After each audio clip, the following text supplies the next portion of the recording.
Salut, c'est William de Dr Excel. Aujourd'hui, on va voir comment inverser l'ordre des lettres d'un mot en utilisant VBA. Donc par exemple, ici j'ai marqué mercredi, on va mettre la dernière lettre en premier, I, D, E, R, etc. On va mettre les lettres à l'envers si tu veux. Donc on va voir comment faire ça avec une macro VBA. Donc comme d'habitude, tu auras le fichier en dessous avec tout le code, les formules, etc. à télécharger. Tu as le lien juste sous la vidéo.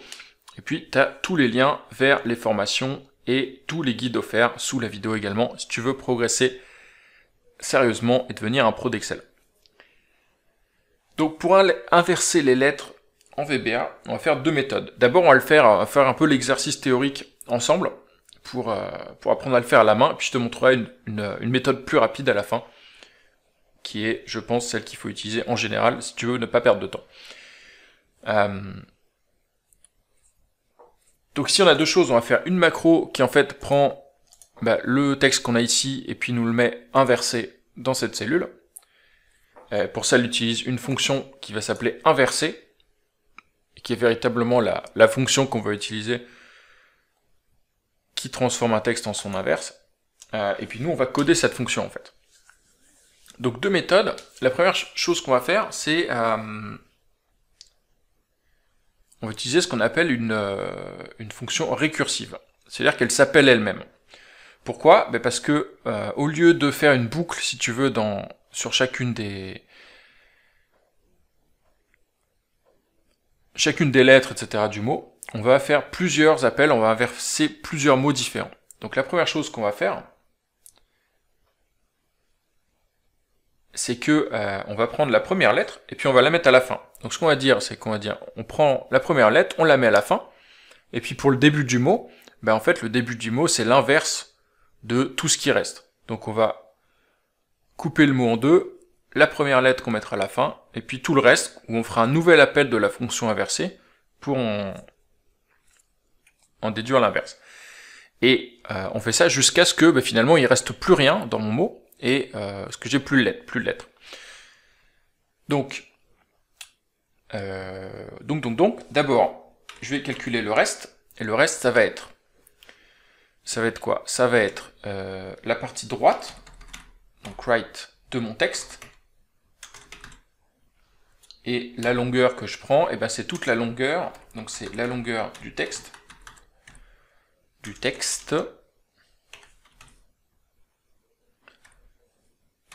moins 1.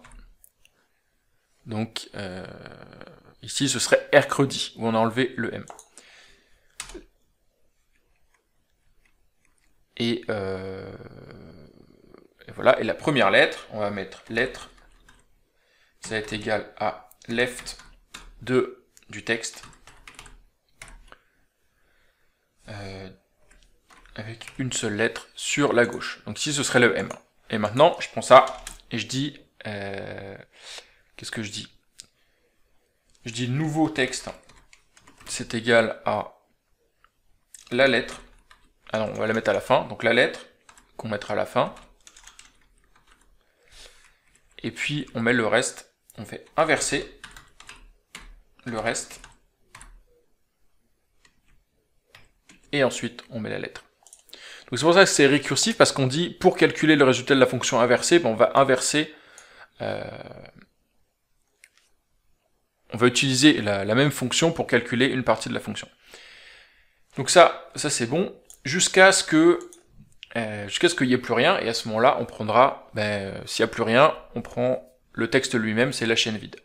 Donc on va commencer par vérifier ça, on va faire si le texte c'est égal à la chaîne vide, alors le nouveau texte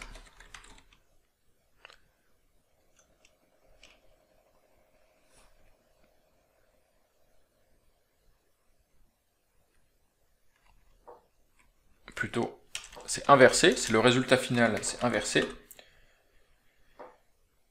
c'est égal à la chaîne vide, et else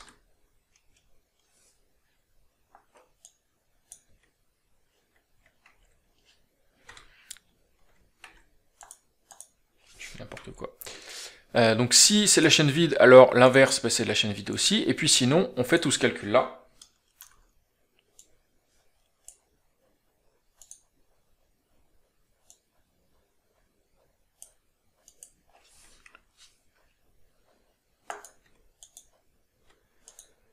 Et puis en fait, on renvoie l'inverse, c'est inversé, c'est le nouveau texte ici. Et endif.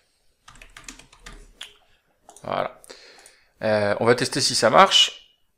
Et alors là, on voit pas si il m'a écrit quelque chose ou si c'est toujours le résultat d'avant. Mais si je fais ça, mercredi, eh ben ça me met quelque chose qui ressemble pas mal à l'inverse. Si je mets jeudi, par exemple, hop, il met jeudi. Donc le process, c'est à chaque fois, on met la dernière lettre en premier. D'ailleurs, tu vois qu'il respecte la casse. C'est un J majuscule en dernier, tu vois. On met la première lettre en dernier, et puis on calcule l'inverse de ce qui reste, et on le met juste avant la dernière lettre. Et on s'arrête quand on a une chaîne vide. Donc ça, c'est un peu l'exercice théorique pour le refaire. Maintenant, il y a une autre méthode pour pour calculer la même chose, et on va faire sub test 2. Test 2. C'est en fait une fonction qui est déjà intégrée à VBA et qui reprend, alors je ne sais pas si c'est une procédure récursive ou comment les coder à l'intérieur, mais en fait elle te fait tout le calcul de l'inverse, elle te le fait d'un coup. Et cette fonction, c'est quoi? C'est str reverse, donc ça veut dire chaîne de caractères à l'envers de ce que tu veux. Donc en fait, toute cette fonction inversée, elle existe déjà. Elle s'appelle str reverse. Et voilà, tu peux utiliser tel quel en fait dans tes calculs. Donc si je mets str reverse, pareil, elle va te le calculer directement. Ça marche bien sûr pour n'importe quelle valeur. Si je fais test de ce truc-là, il va me le convertir et me l'écrire à l'envers. Donc voilà, tu peux utiliser directement cette fonction en VBA str reverse, et puis quand même c'est intéressant de faire l'exercice à la main, d'essayer de faire ce calcul à la main si on veut le coder, si on ne connaissait pas l'existence de cette fonction. Tu peux retrouver toutes les formules, tout le code, je t'ai mis tout le fichier juste en dessous, sous la vidéo, tu peux y accéder et le télécharger, et puis tu as aussi tous les liens vers la formation juste en dessous, et puis d'ici là, je te dis à bientôt, je te dis à demain pour une nouvelle vidéo. Abonne-toi si tu veux la recevoir dès qu'elle est publiée. Allez, à bientôt, ciao.